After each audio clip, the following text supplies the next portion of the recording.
Welcome, everyone, to another episode of From Dirt We Grow. I'm your host, Stephanie Kendall.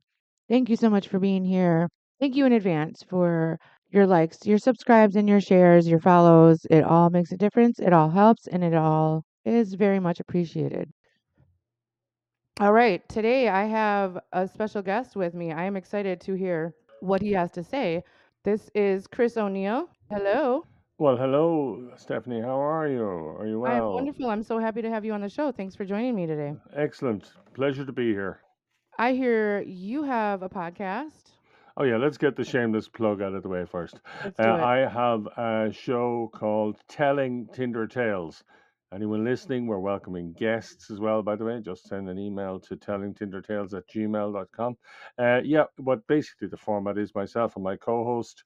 We chat to people. Well, more accurately, they tell a story of a dating or romance related event. Then we chat with them and the other guests. It's a live show as well, which if you happen to be in Edinburgh at the Fringe or in the UK at festivals, you can probably catch. But yeah, that's it. And that's my self interested reason for being here, self promotion. Not an alien Awesome. concept to Americans, I think, but yeah, whatever. I'm here for it, Chris. I'm here for it. So, if you couldn't tell by his accent, he is not from here. Where are you based? I'm Irish. I live in a town about, you guys do miles, about 20 miles outside Dublin on the way to Cork, a place called Nace, which is always mispronounced, but that's fine. And basically Dublin. Call it Dublin. It's the easiest thing to do. Okay. All right. So, do you guys drink a lot of beer and such?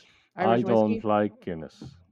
You don't And like? I I don't either. It's and I like disgusting. and I drink scotch. All right. And I My kind drink of a dude. lot of wine, far too much wine. All right. Yeah. In terms of I can spirits, hang. I also like Canadian Club. Okay. And All that's right. I've always liked Canadian Club, even before I started boycotting American bourbon, which I So yeah, that's what we're here. We're here to talk about how we boycott America right now. Um, yeah, so no. Anyway. I'm just interested to get, like I said, we see all this talk on social media from people that are not here, and then their opinion of what's going on over here, and the basic overall view of what I see that people write about is that they're not agreeing with it, that they don't like it, just like us, and or just like some of us. And I wanted to get a point of view from outside looking in. So, what's your thoughts on what the hell's going on right now? Well, I don't think I think people make a mistake in that they think there is a rational basis for this, and I'm sure there's not. When you're dealing with an irrational person. Yeah, yeah, but people sometimes people can be wrong-headed, basic premise, and then work rationally from that. Donald Trump, by all accounts, has been in favor of tariffs for 40 years. My background is I have a training as an economist. I never worked as an economist, but I do know that if you make trade more difficult, everybody ends up poorer. It's not very complicated. And, Americans are going to end up poorer, a lot poorer. I don't understand that. I don't particularly welcome it. Also, the other thing that strikes me is the rule or the law of unintended consequences, in that you do one thing and then it actually achieves something else entirely. So, for example, when Brexit happened, everybody talked about the fact Brexit, by the way, is Britain leaving the European Union. But anyway, for people, everybody thought, oh, the European Union will be under huge pressure. Other people will want to leave. But no, the reaction was, oh my God, those people are stupid. Let's, even among people who had previously talked about leaving the European Union, they went, oh, that's what it looks like. No, let's not do that. So, in the same way that the United States used to be a reliable ally, now it's Mm. not. Nobody trusts. The one thing I always say to my kids is the only thing you have is your good name. Mhm. And in various ways, the United States had different forms of people valued their name, their reputation in different ways. But I mean, rich white people in Western Europe and Canada and New Zealand and Australia, people in Japan always thought, well, they might shoot a lot of innocent people in third world countries occasionally, but we're mates with them and we can trust them. We mightn't always agree with them on everything, but we can broadly trust. Now, you can't. And that's never coming, well, not coming back in the foreseeable future. If the next election or the midterms change things.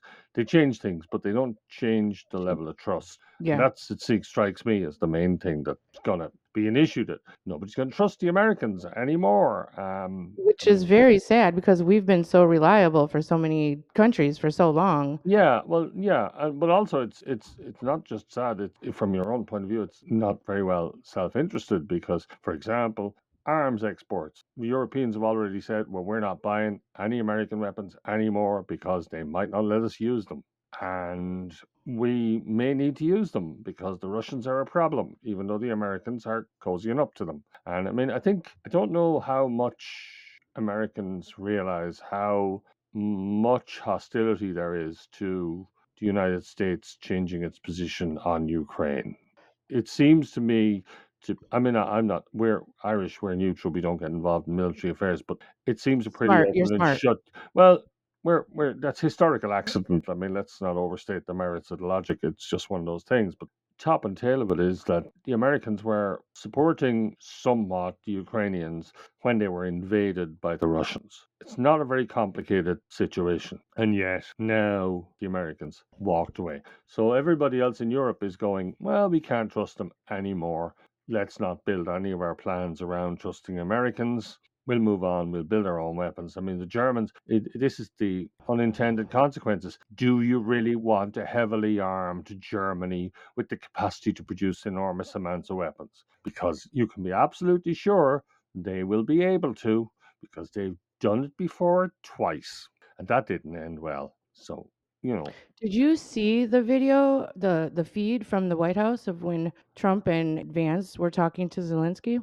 oh, I saw a couple of minutes of it and switched it off because I would never get that length of time in my life back.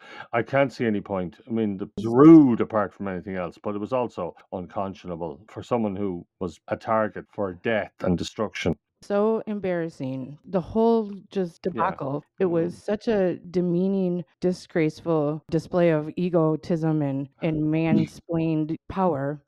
Well, an And I awful lot don't of people know. seem to be quite comfortable with it. I mean, Mr. Trump still has a lot of support. So, it's the It's truth of it. dwindling, but yes, those Well, diehards are still mm, there. yeah, I It's don't know that it, dwindling a little by little, yeah, but I mean, not enough to make a huge difference as far as there's so many that still support him. yeah, I think you have to remember that now nobody I know is planning to go to America. Well, They just absolutely not. won't In go fact, because they won't feel safe.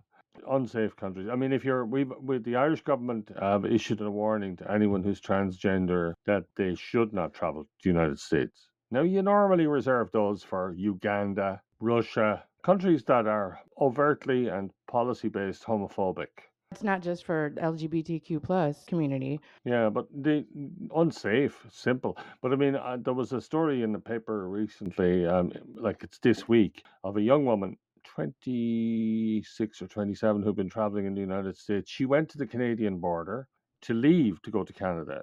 Told them the story. They said, "Oh, sorry, your visa isn't in order. You have to go back to the United States and apply for correct visa." It's fine.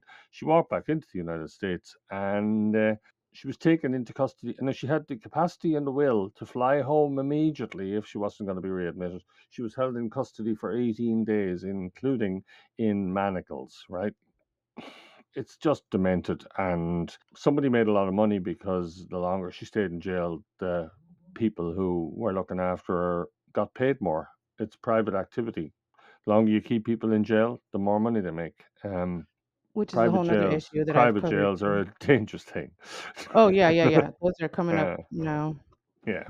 more So and more, anyway, as I say, that's like the main reaction among people in Europe is what the heck is going on, and a sort of resignation that we're in for 4 years of this. God alone knows how it's going to end. You hopefully know. not. I'm hoping, I'm crossing my Well, four fingers. years, 4 years inevitably, because even if something were to happen to Mr. Trump, Mr. Vance is standing behind him. I mean, and Mr. Vance is arguably Well, worse on some parameters, because he's younger. Apart from anything else, he won't die. One of the reasons people send money to America is that the rule of law exists. The reason America's been able to thrive for as long as it has is that people have sent them loads of money. A lot of it is hot money, but it's money nevertheless.